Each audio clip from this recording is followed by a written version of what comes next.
Perkenalkan, nama saya Tria Marisa Fiamufida. Saya berasal dari kelas 12 IPS 1. Di sini saya akan menjelaskan tentang rehabilitasi ekonomi Orde Baru. Kondisi sektor produksi barang-barang konsumsi misalnya hanya berjalan 20% dari kapasitasnya. Hutang yang jatuh tempo pada akhir Desember 1965 seluruhnya berjumlah 2.358 juta dolar Amerika Serikat. Dengan perincian negara-negara yang memberikan hutang adalah Blok Barat, negara komunis 1.404 juta, negara Barat 580 juta, sisanya pada negara-negara Asia dan badan-badan internasional. Program rehabilitasi ekonomi Orde Baru dilaksanakan berdasarkan pada TAP MPRS nomor tahun 1966 yang isinya antara lain mengharuskan diutamakannya masalah perbaikan ekonomi rakyat di atas segala soal-soal yang lain, termasuk soal-soal politik.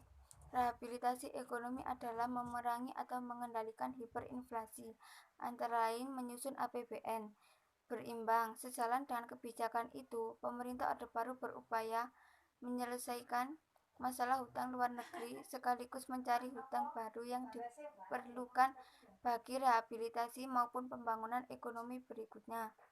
Untuk menanggulangi masalah hutang piutang luar negeri itu, pemerintah Orde Baru berupaya melakukan diplomasi yang intensif dengan mengirimkan tim negosiasinya ke Paris untuk merundingkan hutang piutang negara, dan ke London, Inggris, London Club untuk merundingkan hutang piutang swasta. Sejalan dengan upaya diplomasi ekonomi, pada 10 Januari 1967, pemerintah Orde Baru memberlakukan Undang-Undang Nomor 1 Tahun 1967 tentang penanaman modal asing (PMA). Dengan Undang-Undang PMA, pemerintah ingin menunjukkan kepada dunia internasional bahwa arah kebijakan yang akan ditempuh oleh pemerintah Orde Baru berbeda dengan Orde Lama. Upaya diplomasi ekonomi ke negara-negara Barat dan Jepang itu tidak hanya berhasil mengatur penjadwalan kembali pembayaran hutang negara dan swasta yang jatuh tempo, melainkan juga mampu meyakinkan dan menggugah negara tersebut untuk membantu Indonesia yang sedang terpuruk ekonominya.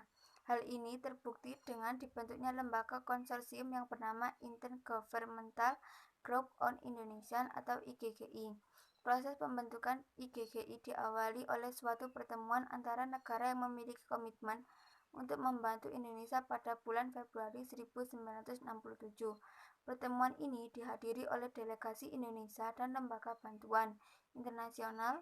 Dalam pertemuan itu disepakati membentuk IGGI dan Belanda ditunjuk sebagai ketuanya. Pemerintah Orde Baru juga berupaya menggalang dana dari dalam negeri, yaitu dana masyarakat. Upaya lain adalah menerbitkan Undang-Undang Penanaman Modal Dalam Negeri atau UU PMDN nomor 6 tahun 1968 untuk menindaklanjuti dan mengefektifkan UU PMDN. Pada tatanan pelaksanaannya, pemerintah membentuk lembaga yang bertugas menanganinya berdasarkan Kepres nomor 286 tahun 1968. Badan itu berubah menjadi Tim Teknis Penanaman Modal (TTPM) pada tahun 1973. TTPM digantikan oleh Badan Koordinasi Penanaman Modal atau BKPM hingga saat ini. Kebijakan yang diambil pemerintah pada awal Orde Baru mulai menunjukkan hasil positif. 5. Kebijakan pembangunan Orde Baru.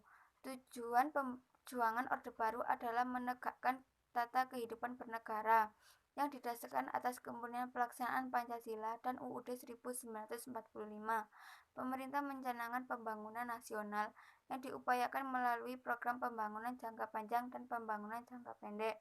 Pembangunan nasional dilakukan untuk mewujudkan tujuan nasional yang tercantum dalam pembukaan UUD 1945, yaitu melindungi segenap bangsa dan seluruh kehidupan bangsa, serta itu melaksanakan ketertiban dunia yang berdasarkan kemerdekaan, perdamaian abadi, dan keadilan sosial. Majelis Permusyawaratan Rakyat sejak tahun 1973 sampai 1978, 1983, 1988, dan sampai 1993 menetapkan garis-garis besar haluan negara atau GHPN.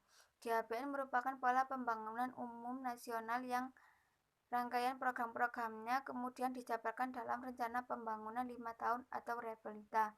Adapun Repelita yang berisi program-program konkret yang akan dilaksanakan dalam kurun waktu 5 tahun. Pemerintah Orde Baru senantiasa berpedoman pada 3 konsep pembangunan nasional yang terkenal dengan sebutan trilogi pembangunan, yaitu 1. Pemerataan pembangunan dan hasilnya yang menunu pada terciptanya keadilan sosial bagi seluruh rakyat. 2. Pertumbuhan ekonomi yang cukup tinggi. 3. Stabilitas nasional yang sehat dan dinamis. Konsekuensi dari pertumbuhan ekonomi yang cukup tinggi akibat pelaksanaan pembangunan tidak akan bermakna apabila tidak diimbangi dengan pemerataan pembangunan. A. Pertanian. Sepanjang tahun 1970-an hingga 1980-an dilakukan investasi besar-besaran untuk infrastruktur pembangunan 5 tahun atau Pelita. Dalam rencana pembangunan yang dibuat oleh Soeharto, pada Pelita 1 dicanangkan landasan awal titik beratkan pada pembangunan di sektor pertanian yang bertujuan untuk mengejar keterbelakangan ekonomi melalui proses pembaruan sektor pertanian. Tujuan Pelita 1 adalah meningkatkan taraf kehidupan rakyat melalui sektor pertanian yang ditopang oleh kekuatan koperasi.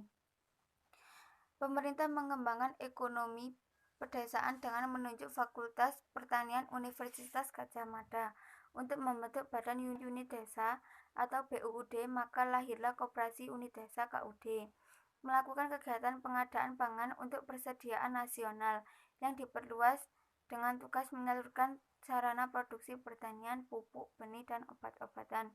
Pemerintah Orde Baru membangun pabrik pupuk untuk penyediaan pupuk bagi petani. Pemasaran hasil panen mereka dijamin kebijakan harga dasar dan pengadaan pangan. Pemerintah memfasilitasi ketersediaan benih unggul, pupuk pestisida melalui subsidi yang terkontrol dengan baik. Pabrik pupuk yang dibangun antara lain Petrokimia Gresik di Gresik, Pupuk Sriwijaya di Palembang, dan ASEAN Aceh Fertilizer di Aceh. B. Pendidikan. Pada masa kepemimpinan Soeharto, pembangunan pendidikan mengalami kemajuan yang sangat penting. Ada 3 hal yang patut dicatat dalam pendidikan masa Orde Baru adalah pembangunan sekolah dasar impres, program wajib belajar, pembentukan kelompok belajar atau kejar. Semuanya itu bertujuan untuk memperluas kesempatan belajar, terutama di pedesaan dan bagi daerah perkotaan yang penduduknya berpenghasilan rendah. Pada 1973, Soeharto mengeluarkan impres tentang program pembantuan pembangunan gedung SD. Program wajib belajar pada era Soeharto dilaksanakan pada 2 Mei 1984 di akhir Pelita.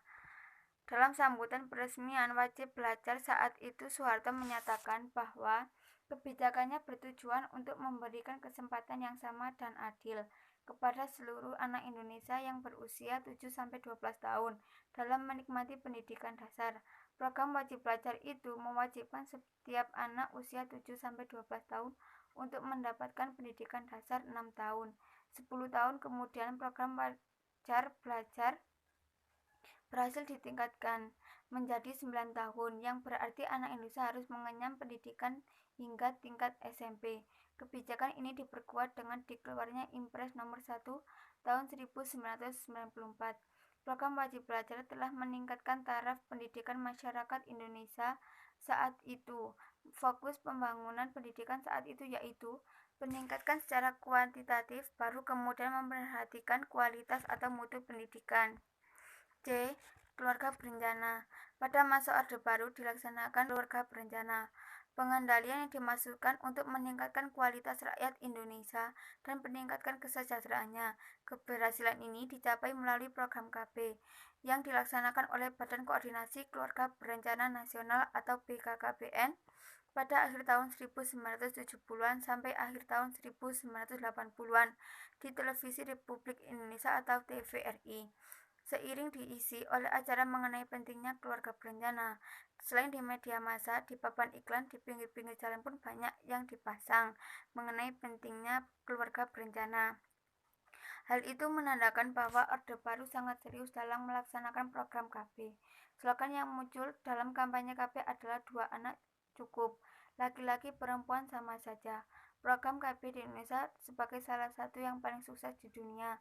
sehingga menarik perhatian dunia untuk mengikuti kesuksesan Indonesia. D. Kesehatan masyarakat posyandu. Perkembangan pusat kesehatan masyarakat bermula dari konsep Bandung Plan diperkenalkan oleh Dr. Y. Leimena dan Dr. Patah pada tahun 1951. Bandung Utara, pelayanan kuratif dan preventif. Kemudian didirikan Health Centre HC di 8 lokasi, yaitu Indrapura, Bojongloa, Salaman, Mojosari, Kesiman, Metro, DIY, dan Kalimantan Selatan. Konsep Bandung Plan terus dikembangkan. Tahun 1967 diadakan seminar konsep di Puskesmas. Kegiatan Puskesmas saat itu dikenal istilah BASIK. Ada 7 BASIK, 13 Health Service yaitu KIA, KB, Gizi, MAS, Kesling, P3M, PKM, BP, PHN, UKS, UHG, UKJ, Lab, Pencatatan dan Pelaporan. Pada tahun 1984 dikembangkan pos pelayanan terpadu, yaitu pengembangan dan kurang gizi.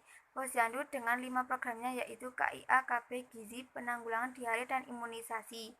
J. Integrasi Timur Timur. Integrasi Timur Timur ke dalam wilayah Indonesia tidak terlepas dari situasi politik internasional saat itu, yaitu Perang Dingin, di mana konstelasi geopolitik kawasan Asia Tenggara, yaitu terjadi perebutan pengaruh dua blok yang sedang bersaing, yaitu blok Barat, Amerika Serikat, dan blok Timur, Uni Soviet.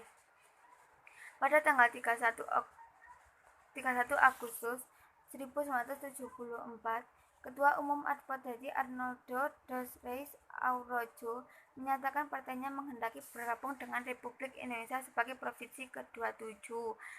Menurutnya, integrasi akan menjamin stabilitas politik di wilayah tersebut.